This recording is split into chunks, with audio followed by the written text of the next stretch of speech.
Studio90italia.it. Cominciamo così. Oggi siamo allegri perché siamo Carlo e Alberto. Esatto, è il lunedì. E il lunedì si sa, è quel giorno in cui il lunedì devo tornare al lavoro. E allora cosa facciamo per portarvi un po' di buon umore? Niente. Cominciamo così, allegri, col sorriso sulle labbra. Chi vi parla è Alberto, avete già sentito Carlo. Questo è dove andranno a finire i palloncini. Studio90italia.it per vederci. 380 19 33 500 per mandarci qualche messagguino che sempre ci fa tanto piacere. Siamo qui a farvi compagnia fino alle 19 e naturalmente riempiremo la vostra serata, magari rientrando da lavoro, dall'università o semplicemente perché siete a casa e volete un po' di allegria. Ci siamo noi. Ci siamo noi. Fino alle 19 saremo qui. Fino alle 19 vi tratteremo male con Rassegnati con la Stampa, con La Vita Vera, con i fattoidi, con i drogati. Con noi, fondamentalmente con noi. Quindi noi adesso vi facciamo ascoltare una canzone bellissima. Bellissima. Guantanamera. Di Zucchero. Dai, e poi rientriamo così allegri. Sì, oggi siamo contenti. Studio 90 Italia, dove andranno a finire i palloncini. Carlo e Alberto vi fanno compagnia fino alle 19 ed è arrivato quel momento in cui noi prendiamo tutte le notizie che le grandi testate, i grandi giornalisti del mondo ci lasciano. Buttano, ci mandano le mail con scritto: ragazzi, voi oggi potete parlare di questo e quest'altro. E noi che fa? Diciamo no, ce le prendiamo. Noi lo facciamo perché anche questa è informazione. L'informazione è libera. Quindi Carlo, di cosa parliamo? Oggi facciamo un piccolo richiamo al passato. Ti ricordi tutte le leggi più strane del mondo? Io sì, ma voi non ve le ricordate, tornate indietro, andate sul canale YouTube di Studio 90 Italia e ve le andate a vedere tutte. Scusa Carlo, vai. Allora, questo è un articolo dedicato a tutte quelle persone, tra cui Alberto, che mi dicevano non può essere che c'è questa legge, questa te la sei inventata, non può essere. Ecco, adesso qua c'è la prova provata. La carta Canten. La carta canta. Sì. Avvocato americano accusato di truffa chiede verdetto per singolar tenzone. E adesso ti spiego la storia. Entriamo nel taglio? Entriamo nel taglio. Allora, praticamente c'è questo avvocato... Singolar tensione, andiamo nel taglio. Sì, perché tu sei fenomenale. Vabbè. C'è questo avvocato americano che si chiama Richard Lutman. È stato accusato di truffa. In pratica cosa è successo? Questo avvocato rappresentava nel 2013 una società di investimento che ha perso una causa e doveva quindi pagare poco più di $500,000 alla controparte. Solo che il rappresentante legale dell'azienda in questione, quindi quella che aveva perso la causa, è scomparsa senza lasciare traccia. E la controparte, che doveva ricevere questo $500,000, ha fatto causa a Lutman, all'avvocato, che dice: ma io che c'entro? Scusate, mi hanno fatto causa. Si è trovato parte nel processo. Allora lui ha detto: ah sì? Io sfrutto una legge del 1776, mai abrogata a questo che punto. l'anno infatti esatto, mai abrogata. È previsto il duello per singolar tenzone. Il vincitore del duello, in quanto assistito da Dio, sì, è sicuramente nel giusto. Quanti feriti ci sono stati? No, il giudice ha detto magari no. Però lui è andato a cercare, come ho fatto io in passato nelle nostre vecchie puntate, questa legge. Ha detto: ah, guarda cosa c'è qua, ora gli propongo sta cosa al giudice. Quindi questa è una notizia di Rassegnati con la Stampa dedicata a tutti quelli che dicevano anche Ramazzotti nel mezzo. Non esiste. Dicevano: no, questa legge non è vera. Andate a fare una chiamata a Richard Lutman e vediamo che cosa succede. Comunque, dopo 2 anni di carte bollate, Lutman racconta di avere perso la pazienza, quindi e avere deciso di lanciarsi in questa avventura del singolar tenzone. Lui cosa ha fatto? Ha detto: no, guardate, prima procediamo con la burocrazia, con i mezzi ordinari, poi abbiamo visto, mi sono rotto le scatole, senti, ti sfido a duelli. Ma c'è una legge che lo prevede. Bene, quindi allora state attenti a quello che fate, perché se vi trovate ancora negli States, se trovo in Italia nel codice civile italiano una legge che mi permette di sparare sulla folla, che fa, non la sfruttiamo? Spero proprio di no. Andiamo in musica e rientriamo subito dopo, perché Carlo ha parlato di singolar tenzone e io di muri dentro le case. Cosa? Musica. Studio90italia.it per vedere cosa succede anche quando non siamo on air. Però io direi di rendere partecipi i nostri ascoltatori di ciò che succede, perché ogni volta noi rientriamo col sorriso e diciamo: ma quello che succede dietro le quinte. E loro dicono: non si può far vedere tutto, perché l'alcol lo nascondiamo. Ma no. Allora, in realtà, quando noi siamo a microfoni spenti, cosa vuol dire microfoni spenti? Vuol dire che non trasmettiamo, ma il microfono rimane comunque acceso, quindi tra noi ci sentiamo, in cuffia ci sentiamo. Io ero di là che chiacchieravo con Carmelo, il nostro regista. A un certo punto Alberto ha preso possesso del microfono e si è messo a cantare State zitta de Mannarino. E vabbè, ma ho quella passione. Parlavo con Carmela, quindi a lei più del meno oggi state zitta, che ne sai tu di quello. Comunque, non è il caso di cantare Alessandro Mannarino, che salutiamo e ringraziamo, che sicuramente ci sta seguendo, quindi ciao Alessandro. Ciao Ale, grande. Quindi nuovo album tra l'altro, bello, mi piace, grande Ale, mi piace. Beh, in effetti è vero, no, è un bel album, mi è piaciuto. Lo manderemo. Non è il bar della rabbia, che comunque, però andiamo avanti e non parliamo di musica. Mannarino. Comunque, Carlo ha parlato di... Mannarino non ci paga per fare promozione, tendo a sottolineare. Vabbè, ma che c'entra? Noi siamo la radio, parliamo anche di musica, quindi è giusto che diciamo ai nostri radioascoltatori, radioveditori e televisori. Mannarino, male che va, 380 19 33 500, l'Iban di Alberto ti arriva in messaggio privato. Subito dopo. Bene, separati in casa, muro in casa dopo il divorzio, ora la moglie non può più andare a dormire. Ecco, la divorziamo, ma perché la casa deve essere tutta tua? No, io la divido a metà. Separati in casa letteralmente, quello che è successo a una ricca coppia di Mosca. Il giudice ha ordinato a Margarita Tivsenko e a suo marito Sergei di dividere la russo o Ivan e Sergei. Esatto.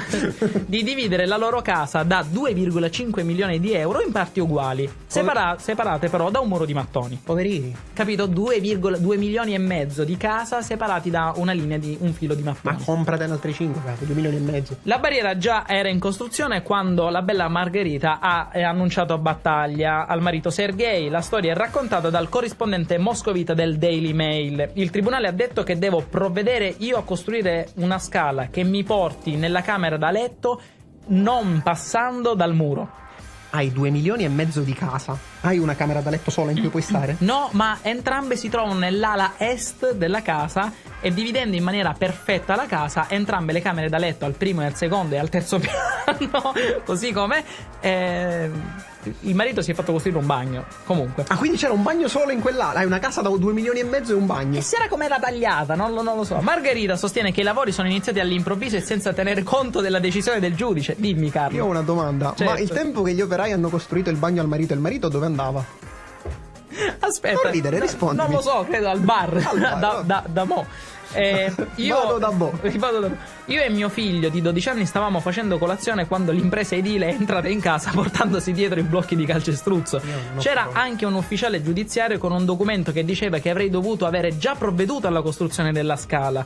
Gli ho mostrato allora l'altro documento con cui la corte mi concedeva più tempo, ma l'ufficiale giudiziario e gli operai hanno provveduto lo stesso a iniziare i lavori, costruendo il muro proprio al centro della casa e impedendo così a Margherita l'accesso alle stanze del secondo piano. Sostiene che il mio ex marito è libero di fare quel che vuole nella sua parte di casa, ha commentato amara Margherita. A rendere la situazione ancora più assurda il fatto che in casa in quel momento c'era un ospite che dormiva proprio nella camera del secondo piano ed è rimasta imprigionata dopo la costruzione del muro. Quindi questi gli hanno costruito il muro attorno. Non poteva più scendere né salire, era troppo pericoloso data l'altezza. Ho chiamato la polizia che ha mandato una squadra di emergenza con una scala. La mia amica è rimasta bloccata in camera per diverse ore prima di essere liberata. Cioè, voi pensate che sia falsa questa cosa? Io ho 2 domande da fare. Né scendere né salire. Primo. Sì. Questi operai hanno visto una persona che dormiva e hanno detto ma perché non le costruiamo il muro attorno? Era nel corridoio il muro, quindi lei uscendo non poteva accedere alla scala. Secondo, quando questi operai hanno costruito questo muro, perché non si sono accertati della presenza di qualcun altro? Cioè, se lì c'è qualcuno, da che lato dovrebbe uscire? Al tetto.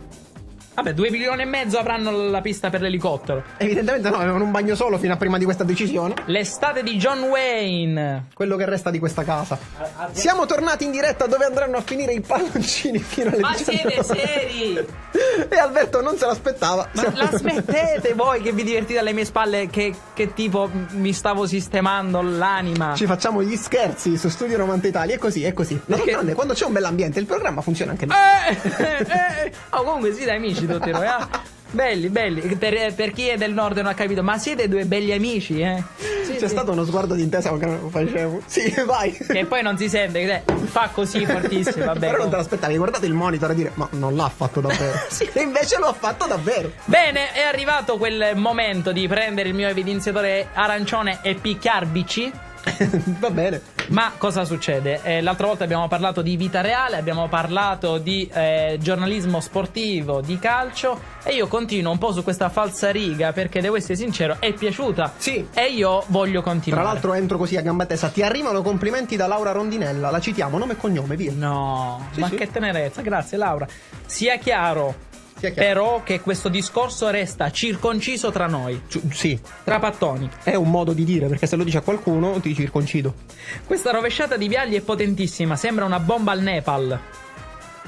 Il Nepal è stato bombardato il Nepal. Tu che sai, le bombe del Nepal. Però non lo so. Voleva dire Napalm il ragazzo. Sicuramente. Chi era il ragazzo in questione? È Bubba. Bubba. Bubba. Chi è Bubba, scusa? No, Perdona. scherzo, era un giornalista di Telepiù che, commentando una rovesciata Di Vialli. quando era un signor attaccante, se ne uscì con questa. E poi lui ha smesso di fare il giornalista per Telepiù, però. Esatto. Ho capito. Giornalista riguardando, cioè facendo un'intervista appunto a Totti, Sì. riguardo, non so se ti ricordi, la convocazione del 2006 che arrivò un po' in maniera inaspettata. Sì, Totti non doveva essere nonostante parte del gruppo. la vero. sua prestazione in le sue prestazioni in campionato, disse: Totti, carpe diem. E lui rispose: lo sai che non parlo inglese. Giusto. Galeazzi, i Però tifosi. scusami, un giornalista che va da Totti dice Carpe Diem, già lo sai che ma cosa pensavi che ti avrebbe risposto? Vabbè, però dai, Totti, carpe diem. E diceva me li incarti due e me li mangio a casa. Stretti. Ah. Galeazzi. Sì. I tifosi hanno esposto uno striscione con scritto Hic sunt Leones e dallo studio Parietti. Bravo Giampiero, vedi che hai già imparato il portoghese. Perché era Portogallo-Italia. Montero ha subito la frattura del sesso nasale, Carlo Ancelotti. Del sesto nasale? Del sesso nasale. Del sesso nasale. Il sesso... Montero. sono fiducioso, a Parma non ho mai perso. Lo disse Roy Hodgson quando era tecnico dell'Inter. Sì, me lo ricordo. Stiamo andando un po' indietro nel tempo. Peccato che Roy Hodgson non aveva mai giocato a Parma. Non ci ha mai perso, ma non ci aveva mai giocato. Però è giusto, non ci ha mai perso. Non ci ha mai giocato, quindi è giusto dire che non ha mai perso. Ti ricordi Aldo Biscardi? Ma chi se lo scorda? Il rosso di sera. È famosissima la sua citazione quando, girandosi verso la sua valletta, disse: passami quel fac. Quel foglio. Il fax. E lei rispose: il fax? No, fax è plurale, io ne voglio uno solo. E tutto questo succede in diretta, no? In diretta. Che bello. E tu ti lamenti per quello che facciamo io e Carmelo in diretta. Esatto. Io penso che per segnare bisogna tirare in porta. È un genio. Boscov. Ragazzi, Boscov è così. Boscov era così. Fallo è quando arbitro fischia. Gol è quando la palla entra. Boscov è così. Il piede continua a farmi male. Andrò dal pediatra. Pediatra Franco Causio. È il barone. Cioè stiamo entrando nel calcio che conta. Il pediatra ti cura i pedi. Io credo che gli europei sono una cosa mondiale. Stefano Tacconi. Nel senso che tutto il mondo li guarda, voleva dire, oppure... No, che sono mondiali Ok. proprio. E i mondiali che cosa sono allora? Non lo stellari. È vero, abbiamo perso, ma non penso proprio di amputare niente ai miei ragazzi. Poverini, ma chi è? Renzo Olivieri, l'ex allenatore del Bologna. Renzo Olivieri non lo fa arrabbiare perché Olivieri... Leggendo la formazione sul poster, l'ex presidente del Taranto degli anni 90, lesse i nomi e poi sai, ci sono chi è in piedi e chi accosciato sotto. Sì.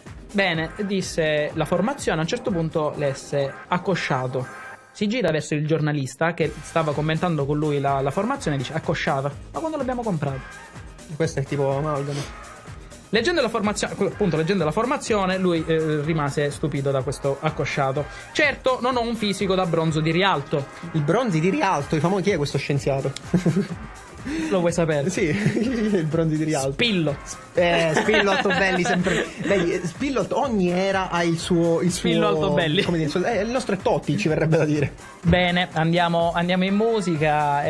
Lo so, vi sta prendendo questa rubrica. Sì, anche io mi prendo un po' più di tempo. Andiamo in musica e rientriamo subito dopo. Perché Carlo, secondo me, altri due fattoni ce li ha. Sì. La cultura. Fattoidi. Dove andranno a finire i palloncini? Volevi dire questo, Carlo? Sì, ogni volta c'è la cosa, chi entra? Non lo so, improvvisiamo. Chi entra? Quando sono distratto entri tu. Quindi facciamo. Quando non sono distratto entro io, è giusto. Allora, dove andranno a finire i palloncini? Carlo, hai sempre due notizie. Cioè, hai una domanda da farmi. Tra queste, Esatto. una è sbagliata, Esatto. una è giusta, Esatto. e una è una leggenda metropolitana. Un fattoide, che cos'è il fattoide? Il fattoide è quella credenza che tutti credono essere vera, ma che in realtà vera non è, perché non c'è nessuna base scientifica, nessun fondamento scientifico a dimostrarlo. Quella credenza che tutti credono vera è degna di Boscov. Ma io... Quella credenza che tutti credono vera, esatto, sì, un po' È cacofonico, radiofonico. Allora. Stupiscimi. Per esempio, ti chiedo, adesso ripetiamo, io ti faccio una domanda, ti do 3 opzioni, una vera, una appunto un fattoide e un'altra invece sbagliata. Dai. Tu dovrai riuscire a capire qual è quella. Sono carico. Qual sono è il carico, fattoide? sono Allora, carico. il nome del mostro nel libro di Mary Shelley si chiama A. Frankenstein, B. Gustavo Pernighetti, C. Non ha un nome. Questo silenzio? Rispondimi. Frankenstein, ti direi. Ok, il mostro Frankenstein. In Sì. realtà questo è un fattoide, perché Frankenstein è il dottore che ha creato il mostro. No. Il dottor Frankenstein. La risposta vera è non ha un nome. Il mostro non ha un nome, viene chiamato il mostro oppure la creatura. Ma Frankenstein è il dottore che crea il mostro. Quindi il dottor Spettacolo, Frankenstein. hai ragione. E tutti pensano che Frankenstein sia quel mostro con la testa quadrata, con le viti che spuntano dalle guance e la testa. In realtà no, quello è la creatura, il mostro. Frankenstein è il dottore. Quale tra queste frasi è stata pronunciata effettivamente da Galileo Galilei? A. Eppur si muove. B. La matematica è l'alfabeto con cui Dio ha scritto l'universo. C. Il cielo è azzurro sopra Berlino. Questa credo la disse Peppe Bergomi, però va bene. Il fattoide secondo me è la A. Eppur si muove? Sì. Ed è vero, perché la frase effettivamente pronunciata da Galileo Galilei è la matematica è l'alfabeto con cui Dio ha scritto l'universo. Eppur si muove è una frase ed è attribuita a Baretti, che è un giornalista che ha ricostruito il processo a Galileo Galilei e commentò utilizzando questa frase, Ok. ma Galileo non ha mai detto questa frase, o quantomeno non ci sono delle prove scientifiche a sostegno di questa A tesi. suffragio, lo A puoi dire, suffragio. mi piaceva. A sostegno di questa tesi. Terza domanda. Nel Medioevo l'aspettativa di vita di un ventenne A. Era di altri 10 anni, quindi sarebbe morto a 30. B. Era di altri 40 anni, quindi sarebbe morto a 60. C. Non c'erano ventenni. Non c'erano ventenni. Il fatto vero è che non c'erano ventenni. No, in realtà il fatto vero è che l'aspettativa di vita per un ventenne era di altri 40 anni.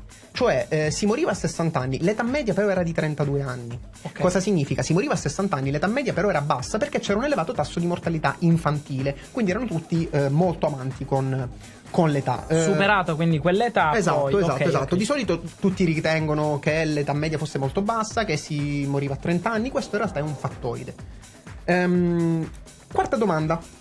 Per la religione cattolica il Papa è A. Infallibile sempre. B. Infallibile solo quando proclama un nuovo dogma. C. Infallibile solo sui pronostici della Lega Pro. Sulla Lega Pro no, perché ha sbagliato. Ok. Quindi dico che il fattoide sia A. Tu dici che il Papa è infallibile sempre. Sì. Esatto, questo è un fattoide. Il Papa è infallibile, secondo la religione cattolica, solo quando proclama un nuovo dogma. Quindi altrove può tranquillamente sbagliare, trattandosi insomma di un essere umano. Ultima, quale legge regola il rapporto tra Sole e girasoli? A. I girasoli seguono sempre il Sole. B. I girasoli seguono il Sole fino alla maturazione. C. È il Sole a girare attorno ai girasoli. Il fattoide è A. I girasoli seguono sempre il Sole? Sì. Esatto, questo è un fattoide. Perché? Perché prima o poi il girasole matura, infatti la risposta vera è il girasole segue il Sole fino a maturazione. Quando il girasole matura, lo stelo del girasole si irrigidisce e il girasole non è più in grado di spostarsi e di seguire effettivamente il Sole. Quindi Ma segue il Sole fino a maturazione e poi si ferma. Ma di che stiamo parlando? Chiaramente quella sbagliata è che è il Sole a girare attorno ai girasoli, non so se l'avevi capito. No, io pensavo fosse questa. Ma non lo so, Carlo, tu con questa rubrica stai alzando il tono della discussione Il a livello livelli, culturale a della livelli radio lo alziamo, sì. stratosferici, mi verrebbe da dire, come esultava Giovinco. Io andrei un attimo in musica con Celentano Svalutation, che è una canzone di qualche anno fa che secondo me rimane Ci sta sempre. un evergreen. Ciao. Questa me l'hai scippata. No, ti ha detto la lascia. La lascia, e se la lascia, quindi dove andranno a finire i palloncini purtroppo finisce qui in un modo anche, come dire, impietoso. sapete cosa perché? è successo? Ecco, Spieghiamolo. Allora, è successo che per fargli pagare a Carmelo c'è il nostro regista che mi ha detto rientriamo e salutiamo. Io rientrando ho detto ciao. È giusto, è giusto. Quindi questo è il clima che si respira a Studio 90 Italia, questo è il clima che si respira dove andranno a finire i palloncini, il programma con la redazione più bella del mondo, perché siamo io, tu e Carmelo. Ma siamo belli, siamo bravi, Sì. ma siamo anche molto simpatici. Comunque, no, che bello. ci divertiamo con poco. Io l'ho detto la puntata scorsa e lo ripeto anche stavolta, quando c'è un ambiente del genere il programma funziona sicuramente al 100%. Ma noi funzioniamo perché siamo oltre dissero 2 settimane prima di chiudere il programma. Esatto, ma siamo bravi, siamo belli, abbiamo tante belle notizie e vi teniamo in compagnia sempre dalle 18 alle 19 con dove andranno a finire i palloncini lunedì, mercoledì e venerdì. Naturalmente chi vi saluta non è solo Carlo e Alberto, ma c'è anche Carmelo che non vuole venire qui perché sa una webcam. no, puntata su perché Carmelo. sa che lo pestiamo se viene qui. Carmelo fa no con la testa. Perché rilancio. Allora, per la prossima volta io voglio, non vorrei, non Voglio, chiedere, io voglio, esigo. pretendo, e adesso farò alla direzione un Signor Capo, lei che ci sente. un appunto in carta bollata. Io voglio una webcam puntata su Carmelo e un microfono per Carmelo che può intervenire quando vuole. È perché se interviene Carmelo. Il programma quello- diventa una cosa. Bene, noi ci sentiamo sempre su queste frequenze, potete vederci sempre su studio90italia.it, volete rivedere le puntate potete farlo, magari questa no, su il canale YouTube di Studio 90 Italia. Ma Ebbene, perché? Ma perché? perché poi ci sono questi giochi di potere. Detto ciò, noi vi rimane così di dire Ciao, ci vediamo mercoledì. Ciao. Ciao.